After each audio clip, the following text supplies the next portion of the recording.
आशा करता हूँ अच्छे ही होंगे। तो आज हम लोग फिर से मौजूद हैं एक नई क्लास के साथ, जिसमें लौट कर आऊँगा फिर कविता का जितना भी क्वेश्चन आंसर है उन सभी को आज हम लोग क्या करेंगे, सॉल्व करेंगे। ठीक है। तो देखिए, इससे पहले हमने आपको अनामिका का जो भी ऑब्जेक्टिव था और जो भी सब्जेक्टिव था और जो भी कविता था उन सभी को हमने आपको क्या किया है, समझा दिया है। तो आज है इसकी बारी जो कि सब्जेक्टिव है। इससे पहले हमने आपको इसका ऑब्जेक्टिव ही करा दिया है। ठीक है। तो देखिए, क्वेश्चन फर्स्ट है कि कवि किस तरह के बंगाल में एक दिन लौटकर आने की बात करता है। तो देखो, आपको आंसर में क्या लिखना है, आपको लिखना है कि प्रस्तुत कविता कवि जीवनानंदन दास जी के द्वारा लिखा गया है, जिसमें एक दिन बंगाल में लौटकर आने की बात करते हैं।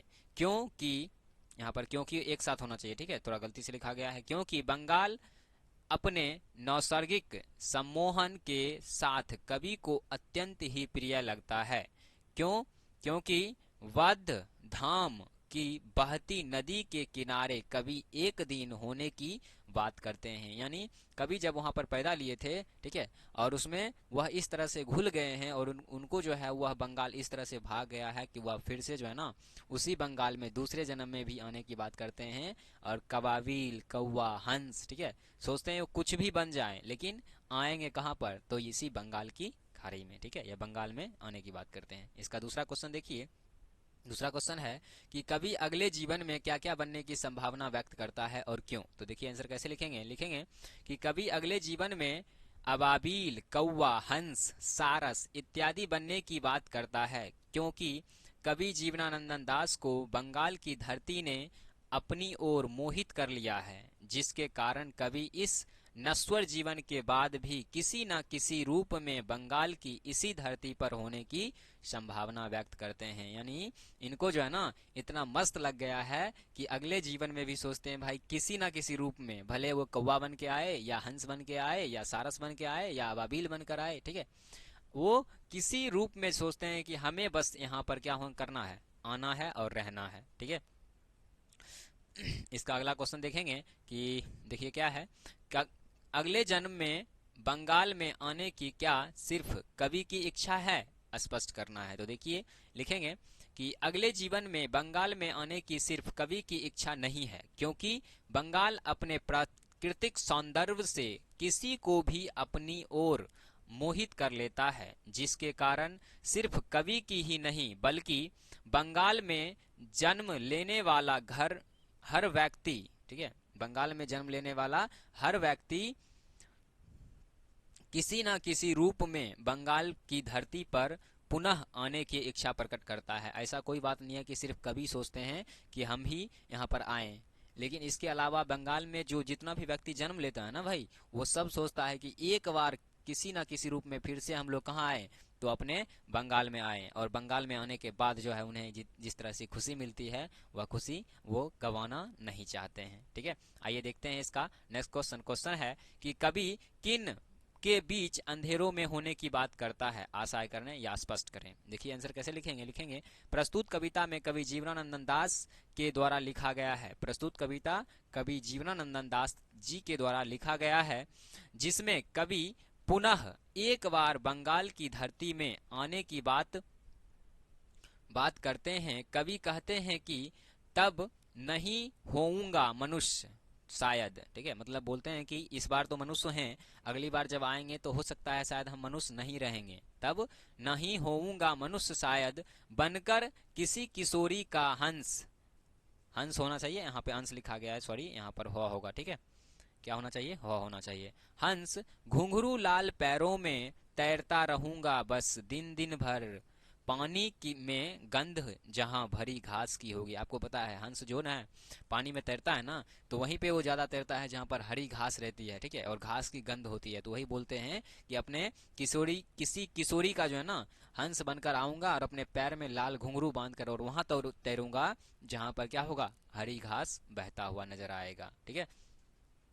आगे है क्वेश्चन कि कवि किनके बीच अंधेरे में होने की बात करता है, आशय स्पष्ट करें। लिखिए, देखिए क्या लिखेंगे, लिखेंगे प्रस्तुत कविता कवि जीवनानंदन दास जी के द्वारा लिखा गया है, जिसमें कवि इस नश्वर जीवन के बाद भी किसी न किसी रूप में फिर से इस बंगाल की धरती पर आने की संभावना व्यक्त करता है, जिसमें कवि कहते हैं कि जब लौटते होंगे रंगीन बादलों के बीच सारस अंधेरा में होऊंगा मैं उन्हीं के बीच। ठीक है, मतलब जब अंधेरा में जो है ना सारस लौटेंगे ना, तो देखना उसी सारस के बीच में कहीं ना कहीं हम भी आपको क्या करेंगे, नजर आएंगे। ठीक है, हम भी आपको क्या करेंगे, नजर आएंगे। अरे भाई हम नहीं आएंगे, कवि जीवनानंद दास जी नजर आएंगे। ठीक है, हम तो आपको नजर आए ही नहीं ना।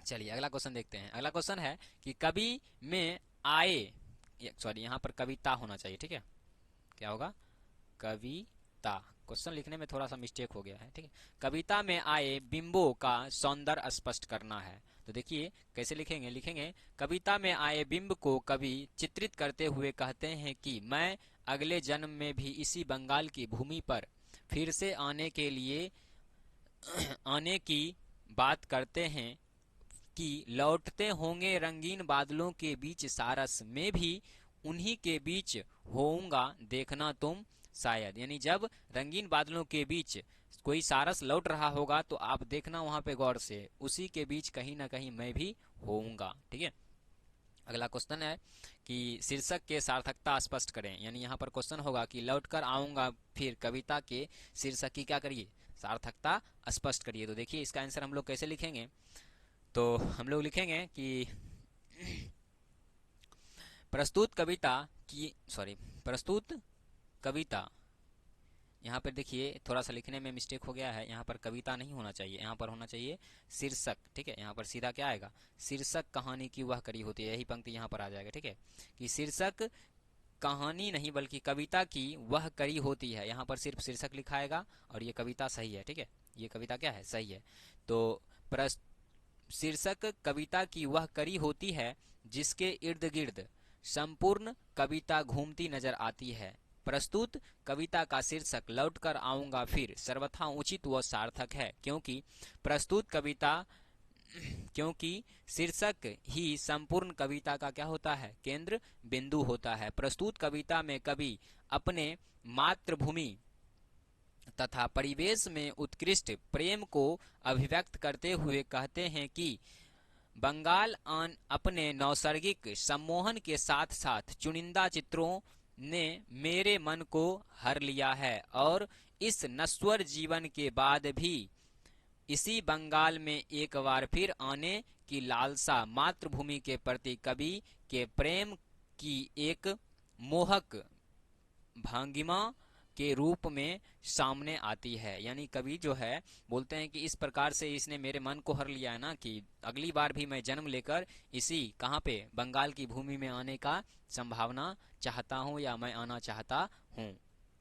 अगला क्वेश्चन है कि कवि अगले जन्म में भी अपने मनुष्य होने में क्यों संदेह करता है, क्या कारण हो सकता है, इसके बारे में बताना है। ठीक है, मतलब अगले जन्म में हो सकता है मैं मनुष्य नहीं होगा, ऐसा क्या कारण हो सकता है। देखिए क्या लिखेंगे, कभी अपने अगले जीवन में मनुष्य होने में संदेह करते हुए कहते हैं कि बंगाल अपने नैसर्गिक सम्मोहन के साथ साथ चुनिंदा चित्रों में परे मन को हर लिया है। ठीक है, इस नश्वर जीवन के बाद भी इसी बंगाल में एक बार फिर आने की बात करते हैं और कहते हैं कि जब लौटते होंगे रंगीन बादलों के बीच सारस अंधेरा में होऊंगा मैं उसी के बीच देखना या नहीं होऊंगा। मनुष्य शायद बनकर किसी किशोरी का हंस घुंघरू लाल पैरों में तैरता रहूंगा बस दिन दिन भर पानी में गंध जहां भरी होगी घास की, ये जहां भरी घास की, यानी पानी में भी तैरेंगे कहां पर, जहां पर गंध भरी घास होगी। ठीक है, अगला देखिए क्वेश्चन 9 नंबर व्याख्या करने वाला है और इसको आपको पता है कि हम लोग कैसे लिखते हैं। ठीक है, देखिए क्वेश्चन है कि बनकर शायद किसी किशोरी का बनकर शायद हंस मैं किसी किशोरी का घुंघरू लाल पैरों में तैरता रहूंगा बस दिन दिन भर पानी में गंध जहां होगी ही भरी घास की, इसकी व्याख्या करना है। तो देखिए इसमें पहले लिखेंगे क्या, लिखेंगे कि प्रस्तुत पंक्ति हमारी पाठ्य पुस्तक गोधूली भाग 2 के काव्यखंड के लौटकर आऊंगा फिर शीर्षक पाठ से लिया गया है, जिसके रचनाकार कवि जीवनानंदन दास जी हैं। प्रस्तुत पंक्ति के द्वारा कवि यह स्पष्ट करना चाहते हैं कि नहीं होऊंगा मनुष्य शायद बनकर किसी किशोरी का, हंस घुंघरू लाल पैरों में, तैरता रहूंगा बन दिन दिन भर, पानी में गंध जहां होगी भरी घास की। तो इसका मतलब आपको यहाँ पर जो है ना, जब भी क्वेश्चन पूछेगा तो 5 नंबर में पूछेगा तो मेरे भाई इसको जो है ना, इस पंक्ति को आप हमेशा याद रखना, ठीक है। इस पंक्ति को आपको हर एक, आपको हमने जब शुरू से कराया है ना, शुरू से लेकर अभी तक में हमने, आप देखा होगा आपने कि यहाँ पर हम 2 जगह चेंज करते थे, काव्यखंड लिख देते थे, उसके बाद लौट कर आऊंगा फिर, और उसके बाद कवि का नाम चेंज होता था, ठीक है। तो इसलिए आपको इस पंक्ति को याद रखना है, ये बहुत काम देगा, ठीक है। चलिए आइए देखते हैं इसका नेक्स्ट क्वेश्चन। क्वेश्चन नंबर ख है कि खेत है जहां धान के, बहती नदी के किनारे, फिर आऊंगा लौट कर एक दिन बंगाल में। इसकी भी क्या करना है, वाक्य करना है। तो लिखेंगे प्रस्तुत पंक्ति हमारी पाठ्य पुस्तक गोधूली भाग 2 के काव्यखंड के लौट कर आऊंगा फिर शीर्षक पाठ से लिया गया है, जिसके रचनाकार कवि जीवनानंदन दास जी हैं। प्रस्तुत पंक्ति के द्वारा कवि यह स्पष्ट करना चाहते हैं कि, प्रस्तुत पंक्ति के द्वारा कवि यह स्पष्ट करना चाहते हैं कि खेत है जहां धान की, बहती नदी के किनारे, फिर आऊंगा लौट कर एक दिन बंगाल में, ठीक है। तो इस तरह से जो है इसका जितना भी सब्जेक्टिव क्वेश्चन था उन सभी को हमने क्या किया, सॉल्व किया, ठीक है।